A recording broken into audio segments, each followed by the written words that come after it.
कहते हैं जे फल साधन ते नहीं होई।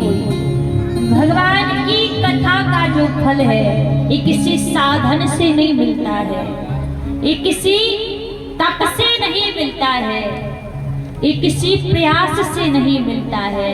भगवान की कथा को सुनने का अवसर भगवान की कृपा से मिलता है। तुम्हारी कृपा पावे कोई कोई। जब भगवान की कृपा होती है तब जाकर कथा को सुनने का सौभाग्य मिलता है। तो आज आप यहाँ पर जो बैठे हुए हैं अपने कर्म से नहीं बैठे हैं, अपने प्रयास से नहीं बैठे हैं, यहाँ आप भगवान की कृपा से बैठे हैं। क्योंकि जब प्रभु की कृपा होती है तभी कथा सुनने का अवसर मिलता है। क्योंकि कहा जाता है आप यहाँ आई नहीं हो, बुलाए गए हो। यहाँ बैठे नहीं हो, बिठाए गए हो। अब बिठाने वाला कौन है, बुलाने वाला कौन है? यहाँ पर बिठाने वाला आपको ठाकुर जी की कृपा है और बुलाने वाली भी ठाकुर जी की कृपा ही है। आज प्रभु की कृपा हुई है आप सभी के ऊपर, जो भगवान की कथा को सुनने का सौभाग्य आपको मिल रहा है। व्यास जी कहते हैं इस संसार में आप जो भी प्राप्त करना चाहें, ये जो कलिकाल है ना, इस कलयुग का दूसरा नाम कर्म भूमि है। व्यक्ति जैसा कर्म करेगा उसको वैसा फल प्राप्त होगा। लेकिन व्यास जी महाराज कहते हैं कि हर एक चीज व्यक्ति कर्म से पा सकता है, लेकिन तीन चीजें संसार में ऐसी हैं जो तीन चीजें व्यक्ति को उसके कर्म से नहीं मिलती। वो तीन चीजें उसको भगवान की कृपा से मिलती हैं। वो तीन चीजें कौन कौन सी बताई? व्यास जी महाराज कहते हैं कि दुर्लभम तेरे बेतत देवानुग्रह हेतुकम मनुष्युतम मुमुक्षुतम महापुरुष ते संश्रया। कि दुर्लभम तेरे बेतत देवानुग्रह हेतुकम। तीन चीजें ऐसी हैं जो हमें तो दुर्लभ है, इस स्वर्ग के देवी देवताओं को भी दुर्लभ है। देवानुग्रह हेतुकम, देवताओं को भी नहीं मिलती। फिर वो तीन चीजें कौन कौन सी कही? पहली चीज कही मनुष्यतम, अर्थात ये जो मानव की देह हमें मिली हुई है ना, ये हमारे कर्म से नहीं मिली है। ये मानव की देह हमें भगवान की कृपा से मिली है।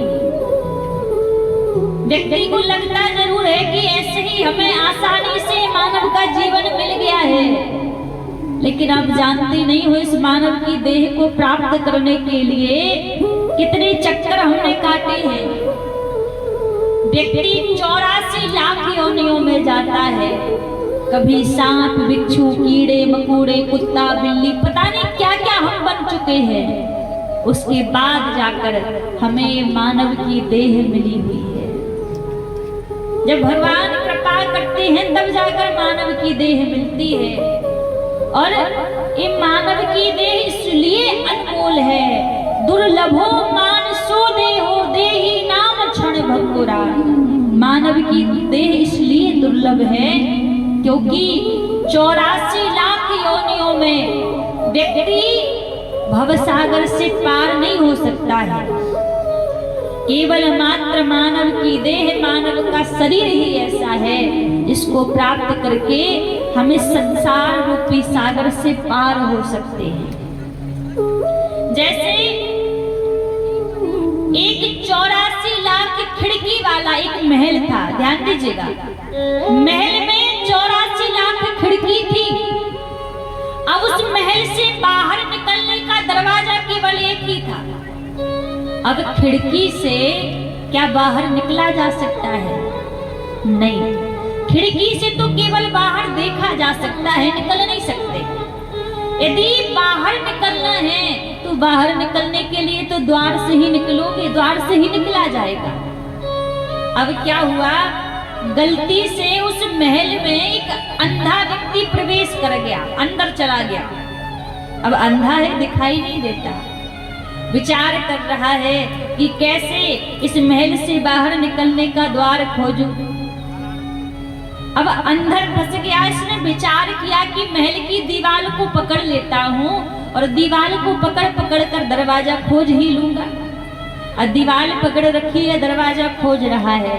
हुआ क्या, जैसे ही महल से बाहर निकलने का दरवाजा आने ही वाला था, उसी क्षण क्या हुआ, उस अंधे व्यक्ति को खुजली चलने लगी।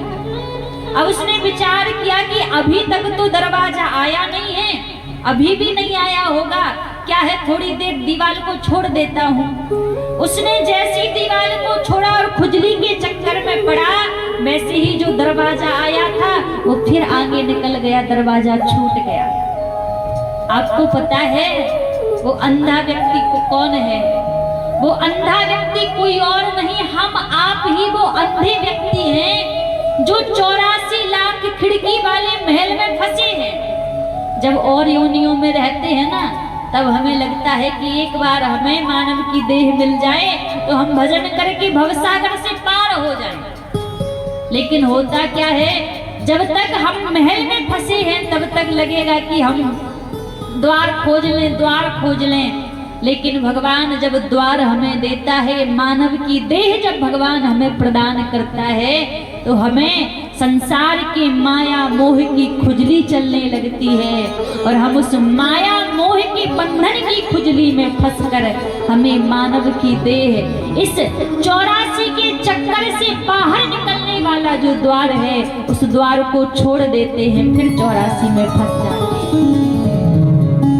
तो इतने चक्कर व्यक्ति काटता है, तब जाकर मानव की देह मिलती है। और मानव की देह मिलती ही इसीलिए है कि हम भगवान का भजन कर लें और भगवान का भजन करके हम भवसागर से पार हो जाएं। अब आपके मन में विचार आ रहा होगा, क्या भजन करना जरूरी है? बिना भजन के व्यक्ति के काम नहीं चल सकता। तो आपको पता है, जिसके जीवन में भजन नहीं है, जिसके जीवन में राम नहीं है, वो व्यक्ति जिंदा नहीं है, वो व्यक्ति मरा हुआ है, मुर्दे के समान है। आप सोचोगे कि हम तो भजन नहीं करते फिर भी खूब चल फिर रहे हैं, तो हमें लगता है कि हम जिंदा हैं, लेकिन संतों की नजर में हम जिंदा नहीं हैं। क्योंकि तुलसीदास जी कहते हैं ना, जिन हरि भगति हृदय नहीं आनी, जिन हरि भगति हृदय नहीं आनी, जिन हरि भगति हृदय नहीं आनी, जिन हरि भगति हृदय नहीं आनी, जीवित सब समाते ही प्राणी, जीवित सब समाते ही प्राणी, जिन हरि भगति हृदय नहीं आनी, जिन हरि भगति हृदय नहीं आनी, जिन हरि भगति हृदय नहीं आनी, जिन हरि भगति हृदय नहीं आनी, जीवित सब समाते ही प्राणी, जीवित सब समाते ही प्राणी।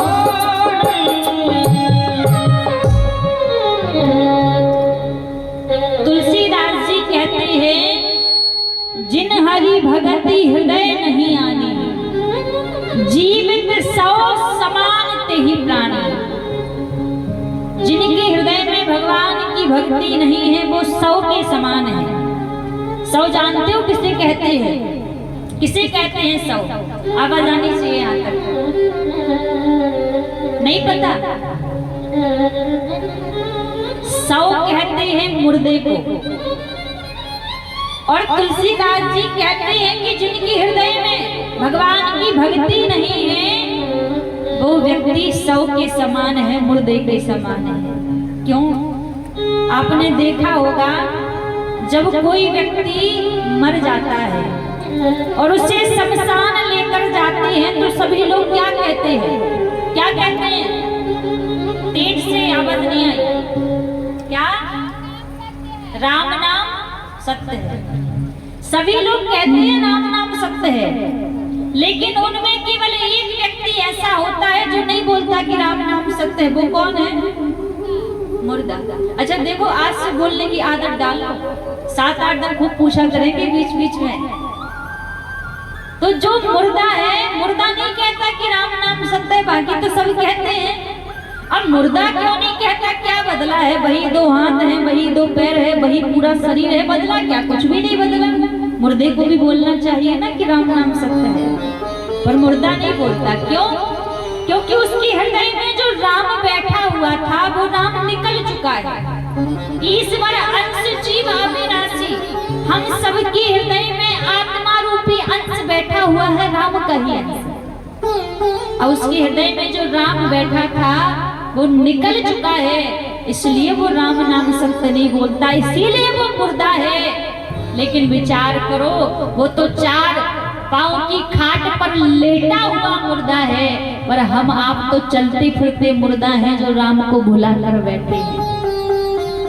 यदि जीवन में राम नहीं है तो क्या हमें जीवित कहलाने का अधिकार है? क्या हमें जिंदा कहलाने का अधिकार है कि हम जिंदा हैं? नहीं है। यदि जीवन में राम नहीं है तो सर्वस्व बेकार है, कुछ भी नहीं है संसार में। क्योंकि संत कहते हैं ना, यदि राम जीवन में नहीं है तो ऐसे जीवन से बढ़िया है तो मर जाना चाहिए। क्या इस देह को बोझ की तरह ढो रहे हो? ना राम नाम लीन हो, ना कृष्ण नाम लीन हो, तेने भरी जवानी में तू डूब के मर